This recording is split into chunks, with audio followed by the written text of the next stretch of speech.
that you aren't good enough, that you'll never be successful? If so, you're not alone. I've had those thoughts playing in my mind ever since I took the leap to become an entrepreneur. It's a dirty, dark secret that no one likes to talk about, as the glamorization of becoming an entrepreneur is shown in the media. I realized that in order to succeed, I needed help. We all do. So I decided to go all in on myself, spending thousands of hours in the trenches, reading, joining groups, listening to podcasts, hiring coaches to develop a bulletproof morning routine for success. Join me on my journey as together we build our morning fire to ignite our lives as entrepreneurs. My name is Jeff Wickersham, and this is the Morning Fire for Entrepreneurs podcast.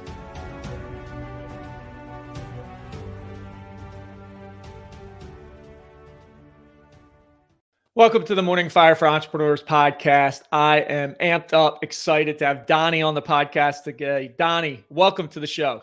Dude, I'm honored to be here. I almost said that was almost a good intro. I mean, it was almost good. I was almost entertained. So no, dude, I'm totally stoked to be hanging out with you, brother. It's always a fun conversation with you. So thanks for having me on, man. Yeah, absolutely. So I know the energy is going to be amped up for this session, but let's amp it up even more. So we're going to do 3 power breaths in through the belly, up through the chest, raise our hands above our head. Go ahead, breathe in and out. Good. Another breath in and out. Last breath in and out. All right, now we're going to get a power boom in 3, 2, 1, and boom. Boom. There you go. There you go. Love it. Love it, Donnie. Appreciate you being on. So I eat, sleep, and breathe morning habits, rituals, routines. I feel like they are the foundation to success. What's a couple things you do first thing in the morning that starts you down that path towards success? Dude, I wanted to totally throw a curveball for your entire crowd. So I'm going to literally tell everybody they should buy a fucking farm. And I'm 100% serious on this. So my wife and I run a dwarf Nigerian goat farm in addition to the 6 fucking companies. And let me tell you, when you have something in life that forces you into a routine, you have no excuses left. So I was already a very, very regimented morning person. You know, everything had its set place and time. I started the day off the same way. But when we bought the farm, I had no idea the volume or level of work that came with actually running and working a full working farm. And so when we started getting into goats, and it's funny, I have a lot of fans of my shows and stuff that follow me and are constantly asking for more pictures and stuff of the baby goats. And if people are ever wondering, yeah, those little videos you see, the little baby goats hopping around and shit, that's all real, right? But with having the farm, and the reason I throw that out there is it forces you to stay in a hardcore regiment, because these animals can't take care of themselves. Right. You know,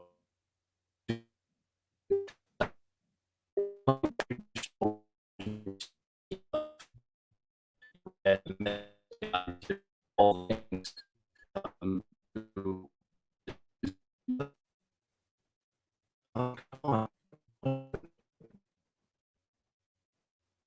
Yeah. Yeah, I can hear you.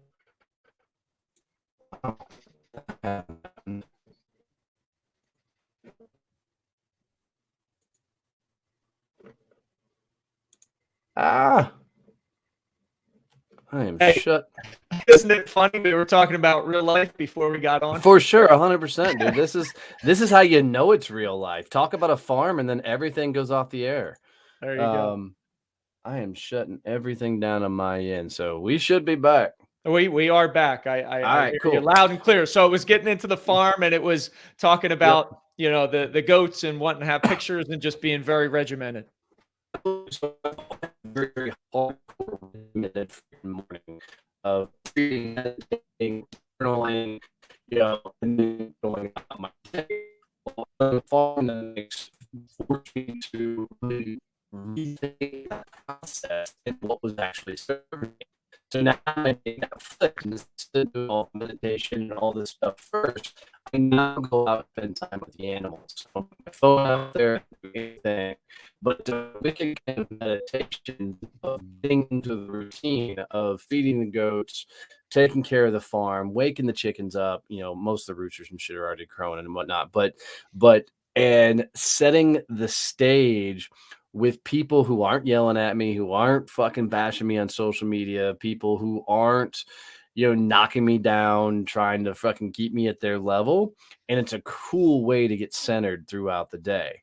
And then I go back into the traditional regiment of, let's do some meditation, let's do some journaling, let's take a cold fucking shower. Not like that stupid shit I saw you do where you jumped in the ice tank. But y'all crazy fuckers doing the Wim Hof stuff. Y'all go have it. If somebody wanted me in that cold of water, he'd have put fur around my ass. When you have a regimented morning, I think it's always healthy to every once in a while come in and just shock the system and change it up, because I think once we get into such a regimented routine that we get numb to the effect and the results of it. So having the farm and having to throw these animals in the mix was really, really, really healthy. And even so far that now my favorite part of running the farm is literally jumping on the back of a tractor and going work the field for a couple hours. Because nobody can bother you. Nobody can get to you. It's a total tune out. So whether you have animals at home, right, go take care of somebody else that shows you unconditional love, because you walk in your house and your dog's right there. Right. That motherfucker doesn't realize there's a bad day. Right. Yeah. And they're always excited. So having the animals in the mix and being able to get them to shake up my day and change the rhythm has been freaking phenomenal to get my days off and rocking and rolling. And I bet nobody else has said that on your show. So I was excited to throw that in there. There you go. I love it. And I love, one, having something that forces you into those habits, rituals, that regimen, right? And when I had two sons when I was younger, I always said, listen, I have alarm clocks that I can't hit the snooze button on. Like when they start crying, I need to get up, right? We have a couple cats in the house. I feed them in the morning. No matter what room I'm sleeping in, they find me at about 4:15 in the morning, because that's when I'm typically up, and it's, hey, we want to eat. So that forcing, as well as I do like how you said shift it and throw a curveball every so often, change it up. I love to do that on the weekends, right? I just recently went on a trail run at 6 a.m. It was pitch black with a lamp on, headlamp, and you got to be very aware. You can't think of anything else but what's that next step? Because if you don't, you're going to fall on your face, right? So it's those pieces to the puzzle. So love that. So let's get right into it. How do you react when life punches you in the face, right? And I'd love to hear kind of the backstory and then guidance on that. Yeah, for sure. So I didn't know you could start a business until I was 40 years old. I mean, nobody in my family was entrepreneur. I didn't have the fucking lemonade stands that all these people talk about and stuff. I was a sales guy. And so it wasn't really until I turned 40 years old that I even knew that starting or building a business was going to be a thing. So I walked away from a very lucrative career to tackle this whole idea and of being a business owner. And it's a fun story I've told on thousands of podcasts, but long story short, business partner looked at me and said, thank God you're my retirement plan. At that moment, I realized I'd lived my entire life being somebody else's fucking retirement plan. So I walked away from it all and I launched my company, Success Champion. And, up to that point, I'd been a straight commission sales guy. I'd never run a business. And so 6 months into running the business, I had to stand on the back porch of my farm and look at my wife and go, babe, we're about to lose everything we freaking own, because I have no idea how to be a business owner. Okay. And, growing up, the CEO of a company wasn't somebody you saw, right? They were always kind of the Wizard of Oz man behind the curtain type of thing. So, I spent most of my first 6 months, instead of building a company, I built a really shitty job for myself. Gotcha. I was the only person that could do anything and was doing all the stuff, and none of it was actually working. So when I told my wife that, we're about to lose everything, she told me to get off my ass and go sell it something. And that was a cool catalyst. It was the right thing I needed to hear at the time to start shifting everything up, because I realized as a CEO of a company, I didn't need to be behind the scenes. I actually had to be out front. Okay. And become the face of the company. So, as you move through life, you're gonna get the shit kicked out of you in numerous ways. I like 2 days ago was called fucking grandpa on TikTok, which I thought was fucking awesome. Um, and then another one, I'm a completely anti closing the sale, right? And I teach the opposite of closing a sale. I teach closure, right? But if you're trying to close the sale, it can make you come across as a greaseball salesperson, right? Right. And I had this guy, when I said that, he came out and he freaking, was hating on me. He's like, anybody who talks about not closing a sale has never sold a thing in their fucking life. I'm like, well, let's compare slips, and commissions. But, as you're going through life, if shit's not breaking, if things aren't falling apart, if things aren't screwing up, then you're not going big enough. If it's all hunky dory and sunshine and rainbows, then you're not pushing yourself to the limit. You're not pushing yourself to extremes. And we aren't built to be mundane and average. We're not built to be just the average Joe. We have a new line of shirts coming out that says you can be average, you can be a fucking champion. And in putting out this thought process, man, and you've heard people say it all the time, is people are moving through life like zombies. And I think for me, up until I turned 40, I'd never really gone for it. I'd really never really challenged myself. I always took the job or career field that was right in front of me. And I Right. always took that thing that was just right there. And it wasn't until I got out and started getting punched in the face, Rocky Balboa style. It's not about how hard you can hit, it's about how hard you can take a hit and keep moving forward, Yep. which is the greatest quote of all fucking times. But it's that entire idea that until shit starts breaking, until chaos starts happening, until things start going haywire, then you're just being average. You're just moving through life. You've got to be moving so big and loud that shit starts falling apart, shit starts breaking, and you've got to actually start seeking outside advice because it's bigger than where you've gone before. I love that. One, I'm right in line with you. It's a world full of so many people that are average. They're walking zombies. They're just going through the motions, and they have a choice. They don't, many times they don't think they have a choice, but they do. I mean, you're a testament to it. I am. I mean, I didn't start my entrepreneurial journey till I was in my late 30s, so very similar to you. And I also love the fact that if shit isn't breaking, if you're not in chaos, you're not pushing hard enough. And we are wired, our minds are so wired to keep us in that lane that everybody says you should go down, and just being average, and life is too short not to play all out and bust your ass for it, and go after it. So I love that piece of it for sure. 100%. And I wasn't always built this way. I mean, I as a sales guy, I was always the first one guy in. I was the last guy to leave, and I thought I worked really, really hard. But you don't understand how hard you actually need to work until you start your own company, because there's no excuses left, right? There's no one Right. left to blame. I mean, it's your company, so if it's going to succeed, it's going to succeed on your back and your diligence to do the right thing. And back to the whole point of your brand and your story, what you're doing. If you're not starting your days off and getting your shit right, you're in for some very rough damn days. So I mean, for me, probably the greatest thing that I've done is continue to surround myself with absolute badasses that don't let me slip. Right? You never want to be surrounded by those motherfuckers that are like, hey, it sucks right now. Why don't you just go get a job, or why don't you try something different? You never want to be around those assholes. You want to be around the people that are like, dude, it's a shitty day. Fuck it. Tomorrow's going to be a shitty day. You know what? The day after that's probably going to be a shitty day. So let's suck it up, make it a good fucking day. Let's get to work and get after it.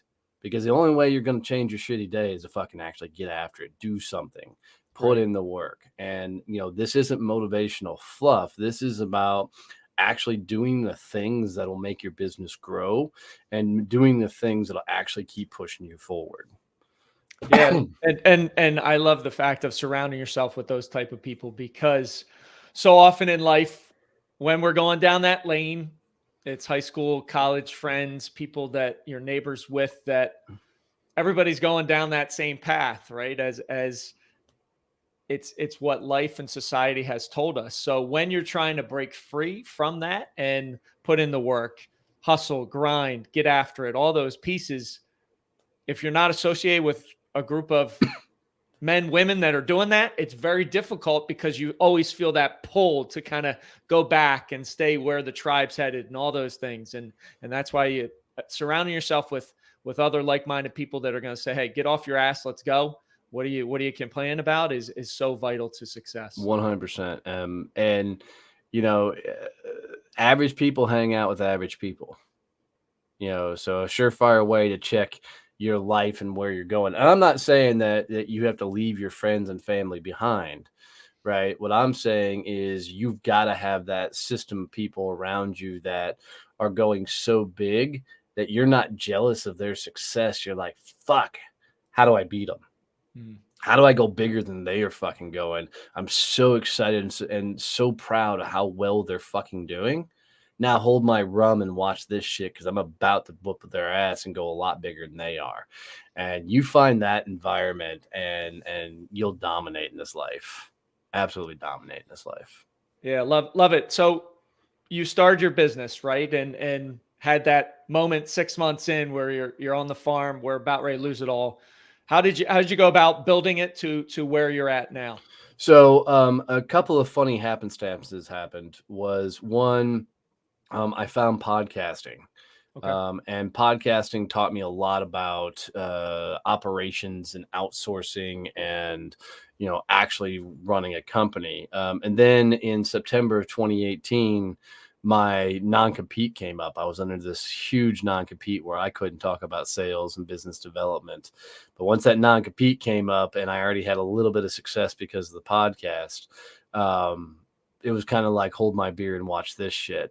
So I flipped a script, started teaching sales and business development again, and started helping people transpose their businesses. And that's how, flash forward, we have 6 companies now, 4 best-selling, books and, a top podcast, mainly due to the fact that, I could talk about sales. But I think another key thing that is huge is, I got to be me. Running my own business allowed me to show up in a dude in a t-shirt, ball cap, cuss and talk like I talk. And it's allowed me to build my tribe of champions that, are into the way I teach, the way I talk.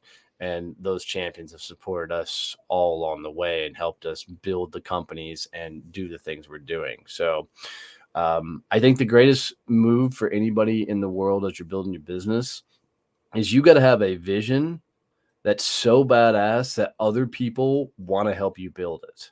And I think you find that vision, and that's the magic to everything. So one of our companies, Success Champions Networking, when I said we're going to change how the world networks, and by bringing real badasses together, man, droves of people have jumped on that mission because they realize, networking hasn't evolved since the 1980s. So it's about time somebody came in and fixed that shit. So we are. But that's the magic behind running a business, is when you get that vision so tight that other people are like, fuck, I'm going to be a part of that. It's a good time. Real good time. And how did you, I'm sure there were many iterations of that vision, right? It didn't just pop in necessarily, or maybe it did, but how did that process go? I think it always came back to me is you always going to end up where your roots are. Okay. And, through my sales career, I constantly found myself running networking groups and the likes and those type of things. So I think it's, to your point, an iteration. It's a constant evolution of a vision until other people start saying, hey, I want to be a part of this. I want to be able to play. And it's getting away from the Mother Teresa complex of I want to save the world, and it's getting very narrowly focused on your lane and what you want to accomplish. And once you continue to dial into who are you, who's your brand, how are you showing up in the world, and you start putting into place, why am I doing all this? What is it going to accomplish? And it's that final, what's it going to accomplish piece that really helps you get that vision defined. And then you got it right when people start saying, raising their hand, or like, yep, I want to be a part of that. Gotcha. Love it. And then You mentioned just helping and getting outside sources, right? And being connected. How was that process for you? Because I will say as men, it's very difficult at times to say, hey, we need help, right? We're just wired to not ask for help. You know, I hear a lot of people say that. I think weak-minded men are very, very suck at asking for help. Okay. Um, and the reason I say that is I was a weak-minded guy for a number of fucking years, right? And you know, Me too. so it took me a long time to get to a place where I'm like, fuck. I can only get myself so fucking far. There's already people that have accomplished this shit. So having the courage to fucking step out and go, you know what? There's people already doing this shit that can probably teach me the ropes. Was a lesson that I enjoyed learning. And it's about getting fucking humble and getting rid of my own alpha personality. I'm always going to be an alpha, but not allowing that alpha personality to slow me the fuck down in life, and realize that even the greatest athletes in the world have somebody they're fucking leaning on to get Right. better at their game. So, you have to surround yourself with other badasses, other beasts. You have to seek help and realize that you can only take yourself so fucking far. There's other people that can take you the rest of the way. Yeah, I love it. Love it. So Donnie, where can people find you? Yeah, the coolest thing is if you guys will send the word success to 817-318-6030, we'll send you back a whole series of books and trainings and coaching, all fun modules and stuff for absolutely free. You just send the word success to 817-318-6030, or just look up Donnie Boivin wherever you're on social media. All of our stuff will pop up everywhere. But come hang out, come say hi. And guys, do me a favor. If you got any value out of this whatsoever, and you got any tidbits of knowledge, anything, do Jeff the biggest favor and share this show with at least one person, maybe two, but tell a couple other people how to listen to this shit. You can tell by his energy and his vibe. He loves doing this, and teaching somebody else how to tune into his stuff is like you walked up and gave him a virtual hug. So share this off for him to help him out. Love it. Thank you. I greatly appreciate that, Donnie. Love the conversation. Thanks for being on the show. Thanks, brother. Appreciate you. Thanks for listening. Thanks for watching. Have an amazing rest of your day. Rise, fight, love, repeat. Get after it. And I'll talk to you soon.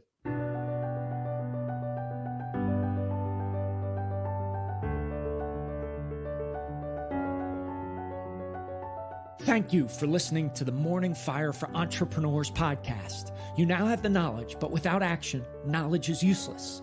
Choose to act. Choose to step into your greatness and unlock that hero inside of you. If you enjoyed this podcast, please subscribe and leave a review so more entrepreneurs can hear this message. If you absolutely love this podcast, which I hope you do, then share it up with someone you know who might see benefit from it. Become that beacon of change, and together we can impact the world.